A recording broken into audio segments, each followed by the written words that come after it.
کلام پاک میں ہم نے بہت خوبصورت آیت پڑھی ہے، کسی بات کی فکر، سب میرے ساتھ بولیے، کسی بات کی فکر نہ کرو۔ آج ہم میں سے کتنے انسان ہیں، میرے خیال میں کوئی ایسا نہیں ہوگا جسے کوئی فکر نہ ہو، جسے کوئی غم نہ ہو۔ سبھی طرح طرح کی فکروں میں، طرح طرح کی مصیبتوں میں گرفتار ہیں، سبھی طرح طرح کے مسائل میں گرفتار ہیں، لیکن میرا اور آپ کا زندہ خدا، میرا اور آپ کا آسمانی باپ آج آپ سے کہہ رہا ہے، وہ کہہ رہا ہے کسی بات کی فکر نہ کرو۔ کسی بھی طرح کا مسئلہ ہو، چاہے کوئی بھی پرابلم کیوں نہ ہو، چاہے وہ مسئلہ کتنا بڑا ہو، چاہے وہ مسئلہ چھوٹا ہو، لیکن میرا اور آپ کا خدا آج مجھ سے اور آپ سے یہ کہہ رہا ہے کہ کسی بات کی فکر نہ کرو۔ یہاں پہ یہ نہیں لکھا کہ کسی نہ کسی بات کی فکر کر لو، تھوڑی بہت فکریں مجھے دے دو۔ یہاں پہ کلام پاک میں لکھا ہوا ہے کسی بات کی فکر نہ کرو۔ اور میرا اور آپ کا مسیحا مجھ سے کہتا ہے اپنی فکریں خداوند پر ڈال دو، کیونکہ خداوند کو آپ کی کیا ہے؟ فکر ہے۔ خداوند کو ہم میں سے ایک ایک جان کی فکر ہے، کیونکہ آپ میں سے ہر ایک سے وہ محبت کرتا ہے۔ کس کو خدا نہیں جانتا، کس کی فکروں کو نہیں جانتا، کس کے مسائل کو نہیں جانتا، آپ میں سے کس کی شبیہ کو اس نے اپنی ہتھیلی پر کھود نہیں رکھا، آپ میں سے کس سے وہ ناواقف ہے، کس کے نام سے وہ ناواقف ہے، وہ آپ کو بنانے والا ہے۔ وہ مجھ سے اور آپ سے یہ کہہ رہا ہے کہ کسی بات کی فکر نہ کرو، اپنے بوجھ مجھے دے دو۔ اے بوجھ کے تلے دبے ہوئے لوگوں، میرے پاس آؤ، میں تمہیں کیا دوں گا؟ آرام دوں گا۔ ہم آرام لینا چاہتے ہیں، لیکن ہم اس کے پاس آنا نہیں چاہتے۔ ہم اپنی فکریں اسے دینا چاہتے ہیں، لیکن اس کے پاس آنا نہیں چاہتے۔ لیکن پہلے ہمیں اس کے پاس آنا ہے۔ وہ ہمیں اپنے پاس بلا رہا ہے، وہ ہم سے کہہ رہا ہے اپنے بوجھ مجھے دے دو، اپنی فکریں مجھے دے دو، اپنے غم مجھے دے دو، اپنی تکلیفیں مجھے دے دو، اپنی بیماریاں مجھے دے دو، اپنی غربت مجھے دے دو، اپنی تنگ دستی مجھے دے دو۔ چاہے کسی بھی قسم کا مسئلہ ہے، آج میرا اور آپ کا مسیحا یہاں پر کھڑا ہے۔ آج آسمانی باپ جو آپ کو ایک عظیم رشتے میں باندھتا ہے، دنیا کا کوئی معبود نہیں جو اپنے لوگوں سے یہ کہے کہ تم مجھے اے باپ کہہ کر پکار سکتے ہو۔ دنیا کا کوئی معبود نہیں جو اپنے لوگوں کو فرزند ہونے کا حق بخشتا ہے، لیکن میرا اور آپ کا خدا ہمیں بیٹیاں اور بیٹے بنا کر ایک عظیم رشتے میں، ایک عظیم محبت کی ڈور میں باندھتا ہے، اور وہ اس محبت کو نبھاتا ہے۔ اور وہ باپ آج آپ سے کہہ رہا ہے، ہم نے اس سے نہیں کہا کہ خداوند ہماری میرے، وہ خدا آپ سے کہہ رہا ہے، وہ بڑی محبت کے ساتھ آپ کو بلا رہا ہے۔ اس کی محبت کی مثال چاہے اب دنیا میں جتنی مرضی ڈھونڈ لیں ہمیں کہیں نہیں ملے۔ اس کی محبت بے مثال ہے، وہ اپنی محبت سے آج آپ کو بلا رہا ہے، اور وہ آپ کو کہہ رہا ہے کہ کسی بات کی فکر نہ کرو۔ ہم کلام مقدس میں سے آج ایسے حوالہ جات دیکھیں گے کہ جن سے ہمیں یہ معلوم ہوگا کہ میرا اور آپ کا خدا ناممکن کو ممکن کر دیتا ہے۔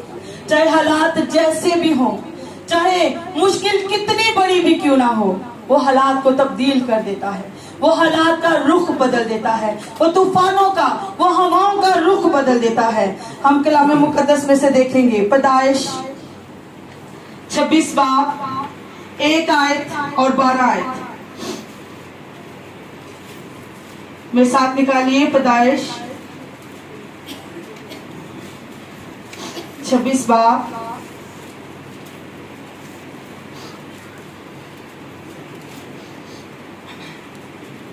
پہلے اس کی پہلی آیت پڑھیں گے اور اس کے بعد 12 آیت پڑھیں گے۔ نکالیے سب نے، اگر کوئی پڑھنا چاہتا ہے تو پڑھ سکتا ہے۔ پیدائش 26 باب پہلی آیت۔ اور اس ملک میں اس پہلے کال کے علاوہ جو ابراہیم کے ایام میں پڑا تھا پھر کال پڑا۔ اس کے بعد ہم 12 آیت دیکھیں گے۔